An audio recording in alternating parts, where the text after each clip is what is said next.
Okay guys, so yan o, Nutella 3.49. So bali 450 grams to. Yan, mura guys. I-times nyo na lang sa 63. Yan, tapos tingin naman tayo sa iba. Yan, may mga breads din sila. Actually guys, itong Reve na pinag-groceryhan ko is malapit lang dun sa hotel ko. Tapos ito, Milka Tender Nos 60% plastic.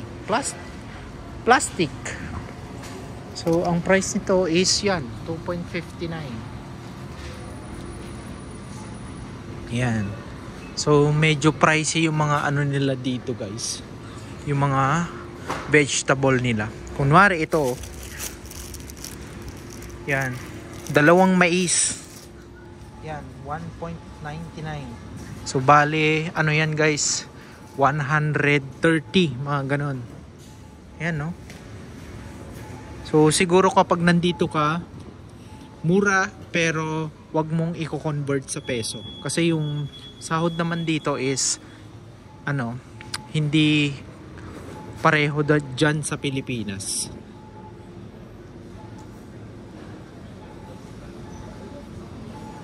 Kunwari ito, bell pepper. Ang lalaki ng bell pepper nila.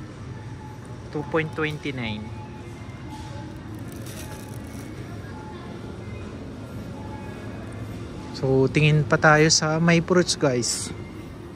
Actually itong Reve, isa ito sa pinakamurang bilihan ng chocolate dito sa Germany. Yan, pakita ko sa inyo yung price nila guys. Yan oh. Dami. So itong Loker Classic 3.29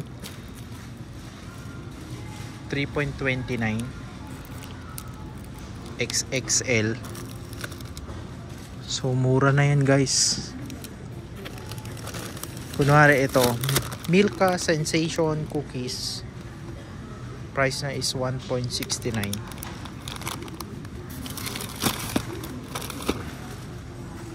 Yan. Tapos ito naman, Farmer Cookies is 1.89. Yan, Dorito guys. Yung sa atin ano to eh, medyo pricey to.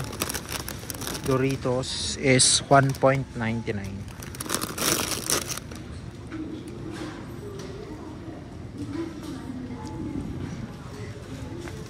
And etong Kinder cards, ang price niya 2.69 euro.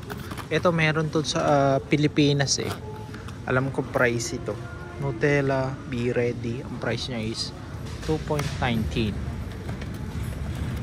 Tapos ito guys, masarap to. Leibniz Minis Black and White. So 1.79 euro siya.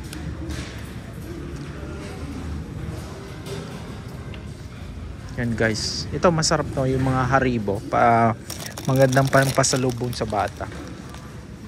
So ang price niya is 1.19 euro. Ito, sarap to, 1.19 euro. Ayan. Tapos itong Coke 1.5 liter. So ang price niya is 1.11. I'm not sure kung pareho lang yung price to Pilipinas kasi hindi ako nagso-soft drinks. So comment below kapag ano, mas mahal yan or mas mura. Dito, madaming chocolates dito.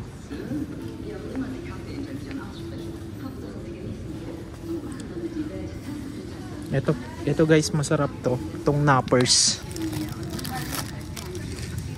So, naka-bundle siya. 2, 4, 6, 8 yung laman. 2.19.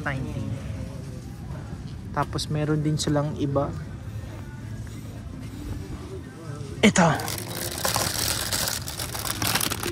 Nappers Minis. So 2.79. Yan. So magandang papasalubong. Tapos ito yung isa pang masarap dito guys. Itong Hanuta. So hazelnuts 2.79 siya. Meron din silang minis. Yan. Price na is 2.99 euro. So hindi ko napapakita yung mga ano guys, yung mga common na chocolate na meron sa Pilipinas. Ito, the best to, Duplo. Masarap to guys. So ang price niya is 4.49 euro. Meron din silang white chocolate. Yan, price niya is 2.79. Kapag gusto nyo naman na maliit lang, unti lang, is 2.79 euro. Tapos ito guys, isa mahal sa atin is yung Ritter Sport. So dito ang mga Ritter Sport nila is 1.69 lang. Uy. Yan. Tapos yung mga ibang flavor kaya nito Ritter Sport 1.49. Yan. Ito guys, meron sa Dali sa atin sa Pilipinas. Itong Sugaten. Ang price niya is 1.49 euro. Yan. Ito guys, sobrang sarap to. Mercy. Alam ko meron din sa Pilipinas pero mas mura dito. Yan, Mercy. So, ang price na is 1.49 euro. Ito meron din sa atin sa Pilipinas pero guys sobrang mas mura dito. Milka. So ang price lang niya is 1.49 euro. Ayan, may mga madami din silang flavor. May dark milk. Meron din silang ganito guys. Sobrang laki. Milka Max. So ang price niya lang is 2.29. Ayan. Ito pa ang isa oh. So, ang price niya is 2.29 lang. Ayan. Tapos, yung lead naman, ito, mga classic na ganito, 6.29.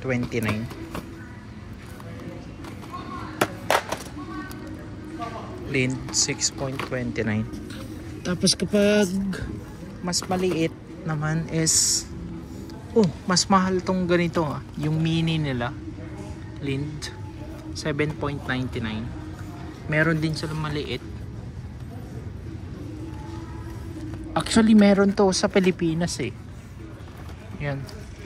Lind Mini Pralines 6.29.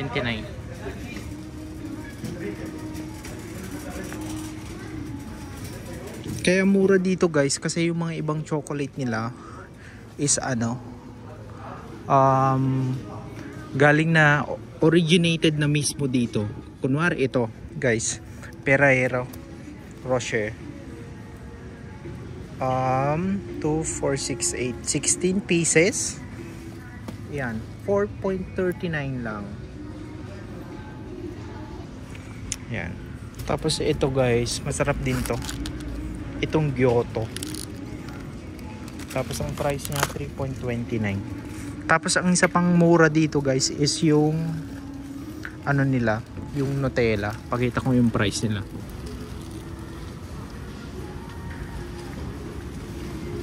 Nutella, where's the Nutella?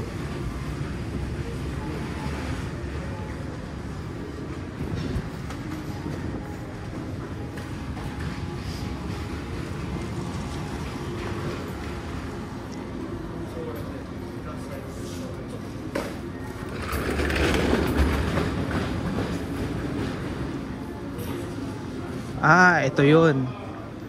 So, ito 825 grams 4.89. Sobrang mura na to guys. Good deal to. Sa atin mahal yan eh, yung Nutella.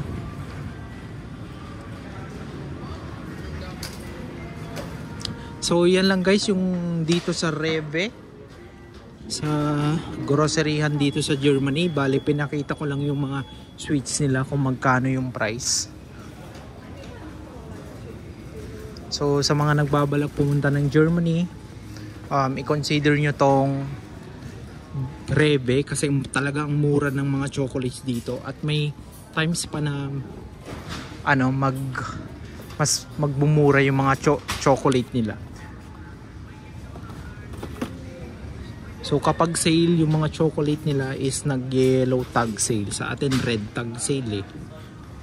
Red tag sale ba? Basta ganun. Kapag nakita nyo yung mga prices, naka-label siya as yellow, it means naka-sale siya. So I'm not sure kung kailan sila magsi-sale, pero I can assure you guys na sobrang mura. So yan lang guys. That's all for my video. Don't forget to like and subscribe to my channel. This is Jay Yano, and I will see you again next time. Bye!